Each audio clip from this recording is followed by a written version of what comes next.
Hello, everybody. This is Umair Zia, and on the other side is Lloyd. Say hi, Lloyd.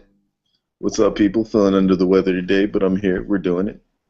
I'm Yeah, Lloyd we are. Braden, the other half of Black and Tan Productions. Yeah, there you go. Embracing it. What are we playing right now? Lloyd, do you want to start any kind of demos, current games you're still playing, or started playing, etc.? Go ahead.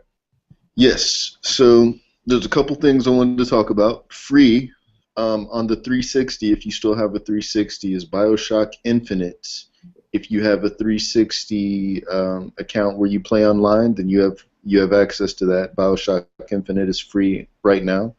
If you play online on PlayStation Network, there go to your PlayStation Store. There are like four free games. They're the ones we've talked about in past episodes. Nothing new.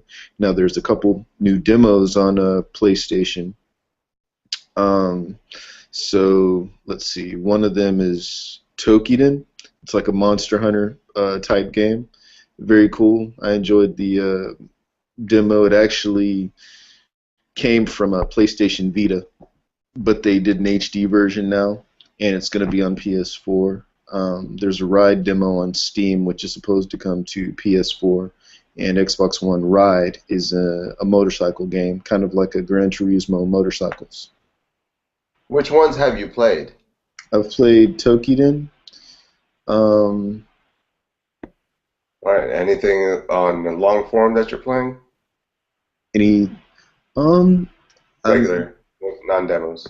I'm now playing. I'm still playing GTA Heist. That's what I dove into big last week. I'm playing Final Fantasy Type Zero, and I've been messing with the Final Fantasy 15 demo, which I haven't completed yet. So, Heist, I know the last we talked that you had wanted to talk about it the next episode because you didn't have it yet. Impressions and everything. Awesome. You have to. I mean, when you have a good squad, if anybody that's played GTA 5, the all the setup, all the people doing different things at the same time that happens in heists, and the heists are a large. There's one part where my teammates, two of us are out in another side of town, like getting an airplane or sneaking through a mansion or something else, and the other two guys are doing something else, and I can hear them on the microphone coordinating everything, and it's awesome because it forces co-op. You can't play with people that don't have mics, because there was this one mission where we had to take down um, gunners at the same time, because if one of them saw the other one go down, then an alarm would go off and mission failed.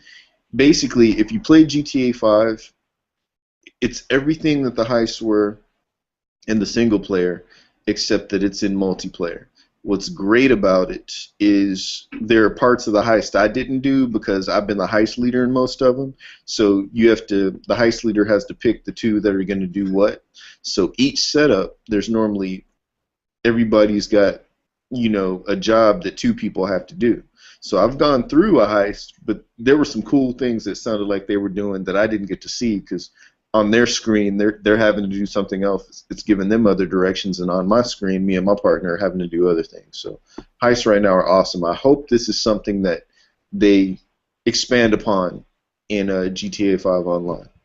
So, a question here, since I haven't done Heist Online yet, the on the campaign side, Heists gave you two kind of options for each heist mission, and you chose from that. So on the online side, do you still have to choose from options, or do you kind of make it up as you go? You choose from options, but you have to choose your party members that do whatever. So if you've got party members that aren't really good at shooting, aren't really good at fighting, but they're better at pilots, and there's a pilot thing, then you assign somebody to that. That whole sort of thing. There are lots of different moving parts for the missions. So do you get to, with your friends, do you get to that point after several missions, like where you say, "Hey, Bob, you're a terrible shooter. You're gonna fly helicopters because I've seen you do all right with that." I'll give you an example. We had one mission where the in-game mission was we had to steal this Harrier type plane from an aircraft carrier, and the other teammates had to take other jets and fight off the Air Force as the person that's piloting the Harrier type plane, tries to keep it alive and lands it at our base or whatever, right? So we infiltrated that base, snuck through, shot through everybody, then took off the jet. And the very first time we got all the way to the end and the guy crashed the Harrier. We had to start that mission over. We did that another 3 times with different people as pilots for the jet until they finally told me to try. I did it and landed it the very first time. And so from then on, I was helicopter pilot and plane pilots because I admit they were crashing everything.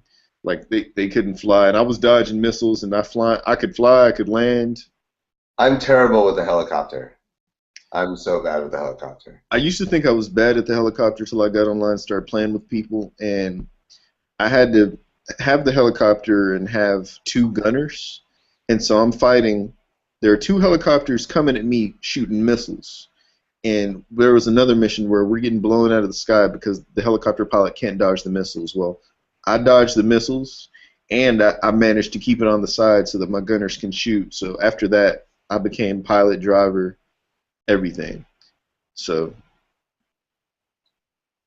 You're pretty much Jason Statham. You're the transporter. I am the transporter. Do you know Wing Chun? I do not know Wing Chun. I know a bit of Krav Maga though. Ah, I remember this.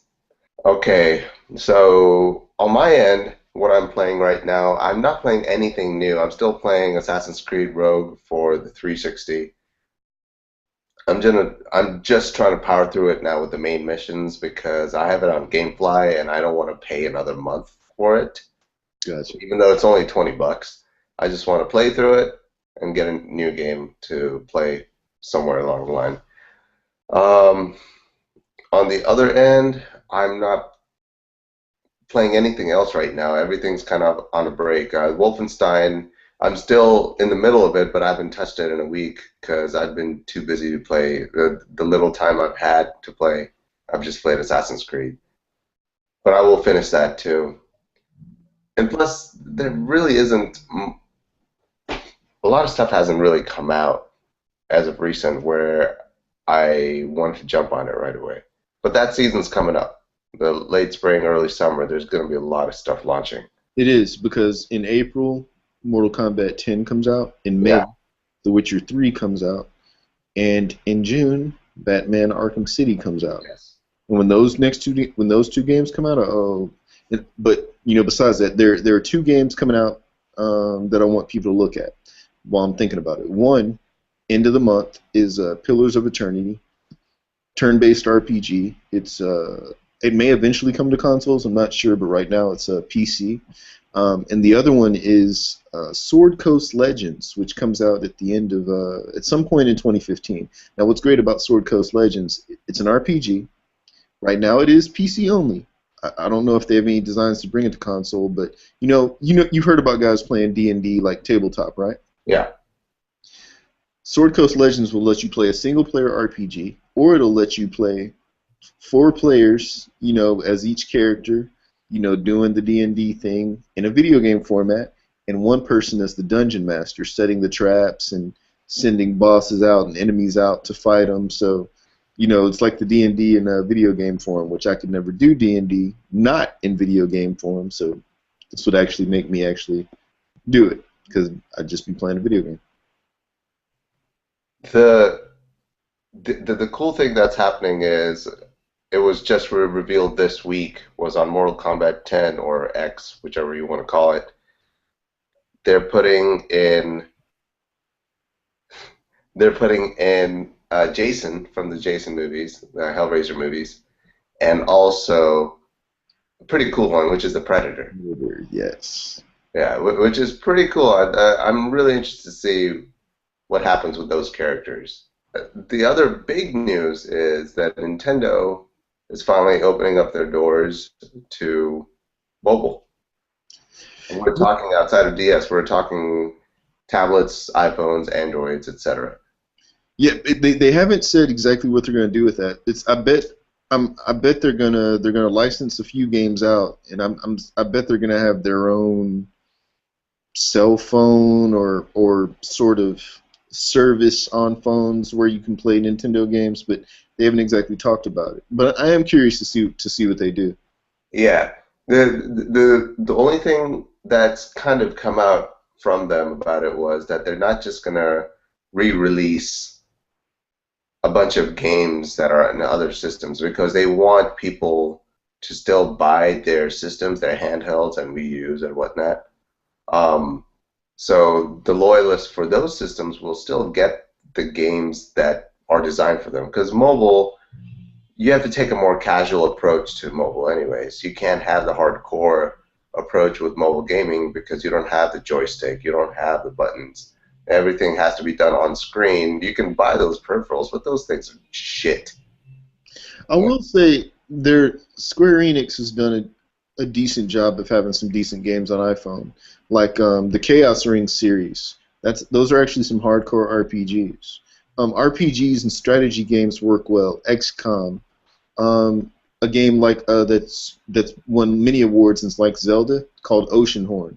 That's on iPhone. I don't know if it's on Android, but if it is on Android and you like Zelda at all, you should check that out. That's a cool one too. I'm, yeah, I'd like to see what they do with it. I don't want them to take that model of a lot of asshole mobile game companies where it's free to play and then they sell like tokens and nuggets just to get that extra step over. And I hate that system as it is. Oh, you're right. I'm all for expansions, but the DLC, nickel and diamond you for characters and or maps, that needs to die. Well, even then, you're just getting an extra experience out of that. I'm talking about where you buy tokens for extra lives and everything. So the people who end up succeeding, theoretically, I'm not saying that this happens, but theoretically, the people who advance far in the game are people who are willing to spend money Yep. or who are really good, but The win basically. that the rich, in this sense, the wealthier people will do better because they're more prone to spend that money. Yeah. It kind of unevens the playing field. I hate that shit. Yeah. There was another demo I played on a PlayStation Network, Dead or Alive Final something or other. I can't remember the title. Full fighting game. It only gives you a limited amount of characters, but you can play online. That was pretty fun. And the Final Fantasy 15 demo. It's been awesome so far. So that Dead or Alive one you're talking about, is that kind of like the Killer Instinct model on the Xbox One where they release two characters and every other character you kind of have to buy? Yes. Yeah. Okay. Similar to that. Yes. I just play with the characters that come with it though. They do have Jackie and Sarah from Virtua Fighter on it. I'm curious. I kind of want them, but I mean, I guess that'd be $2 character, so maybe $4 on the game. That might not be too bad since the game is free. Yeah. Yeah. Because the other characters don't bring, they're just collector items. They don't bring an advantage to you succeeding in the game. If Right. you get good with the two games. That model, though it's annoying, I'm fine with. But the models where, games like Candy Crush, where to advance you have to invite three people to join you. So you pretty much have to pester people to enjoy you, and if you don't want to do that, you have to pay cash to advance. Yeah. Fuck off. Admittedly, that game it has a free to play option, and it also has a full pay option that has like all the characters on it. So I'm totally in support of that. Yeah. So the Dead or Alive game, I think when I looked it up, I think it was, I could be wrong, but it was $29.99 or it was free. So That's kind of like a Killer Instinct. They have the season pass version, which is $29.99, and you get all the add-ons that come along with it. Or you can just play this free one and just play the characters as opponents as they add them on versus actually them being playable. right, and I'm okay with that. Cool. Anything you see coming up in the next week or two before the next episode? Pillars of Eternity will be out, so maybe I would have played that. Maybe I would have gone through a heist. I'll have a review for Final Fantasy Type O on PlayStation 4. I just started playing it. It's cool so far, but I'll be further into it, so I may be able to talk about that. Um, there's not much coming through this week, but I may have some. There may be a couple games I've looked up on Steam, a couple of obscure things I want to talk about, but that's all I got right now. Well, cool. That's all I have. So keep it short and sweet. All right, well, All this is right, dude. Black and Tan signing out. Hell yeah! Embrace that shit.